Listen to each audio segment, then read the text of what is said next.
भए म नागरिकता जगाइदिन्थे। अनि जुन छोरीलाई तिमी निशुल्क पढाउने भन्दैछौ, जुन छोरीलाई तिमी निशुल्क पढाउने भन्दैछौ उसलाई डाक्टर बन्ने रहर थियो, तर विडम्बना आफैलाई बचाउन सकिन। अब तिमीले निशुल्कै पढाए पनि मेरो छोरी आउन सक्दिन। आउनु पर्थ्यो तिमी मेरो आँसु हेर्न आर्यघाटमा पनि, हेर्नु पर्थ्यो तिमीले निर्मलाको हालत अनि काम थियो तिम्रो हातमा पनि। अब त 7-8 वर्ष भइसक्यो, निर्मलाले न्याय पाउँदैन होला है। धन्न तिम्रो छोरीलाई त कसैले आँखा लाउँदैन होला है।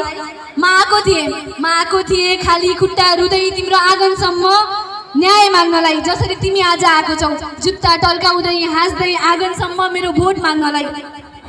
नाङ्गो रातो रगतमा डुबेकी मेरी छोरी नभएर तिमी छोरी भएकी भए भन, सहन सक्थ्यौ तिमी? तर नहोस्, कसैकी छोरीलाई पनि यस्तो नहोस्।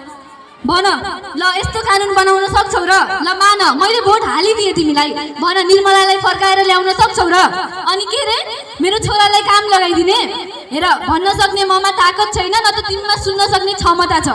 थोरै छ जागिर, भएको ठाउँमा पनि तिम्रै आफन्तहरू छन्, अनि कतिलाई पाए काम घुस दिएर। बिचारा मेरो छोरो फर्किन्थ्यो जहिले इमान्दारीको घुट पिएर। देशमा रोजगार होस्, क्षमता भएकाले जागिर पाउँ, तिमीबाट हाम्रो यति माग थियो। देखेन विकल्प अनि भएको एउटा खेतलाई धरौटी राखेर विदेश लागेको छ। उनै थियो घरको खम्बा जे थियो अहिले चर्किएको छ। विदेशमा मेसिनले हात काटेर छोरो मेरो घर फर्किएको छ।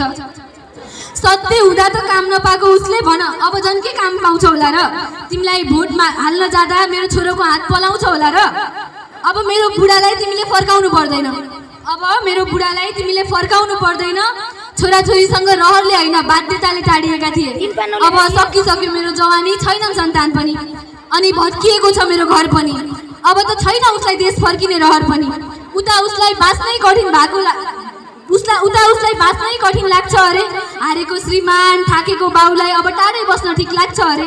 त्यसैले अब तिमीले देशको मुहारै फेरे पनि मेरो बुढा फर्किँदैनन्। तिमी यतिका वर्ष शासनमा बसेर त कुर्ची खोसिने डरले घर पसेका छौ, बिचारा त भविष्य नै खोसिने डरले सडक पसेको थियो, जसको एकैछिन कुरा सुन्न तिमीले चाहेनौ पनि। के दोष थियो र ती निर्दोष बालकहरूका, जसलाई गोली हान्न तिमीले हिचकिचाएनौ पनि? सोच त, गोली तिमीलाई पो जनताको ज्यान प्यारो भएको होला, तिमीलाई पो जनताको ज्यान सस्तो भएको होला। सोच त, गोली लाग्यो अरे छोरालाई भन्ने खबरले त्यो आमालाई कस्तो भएको होला? सँगै स्कुल पढ्ने साथीको लासलाई काँधमा बोकेर दौडिने सास,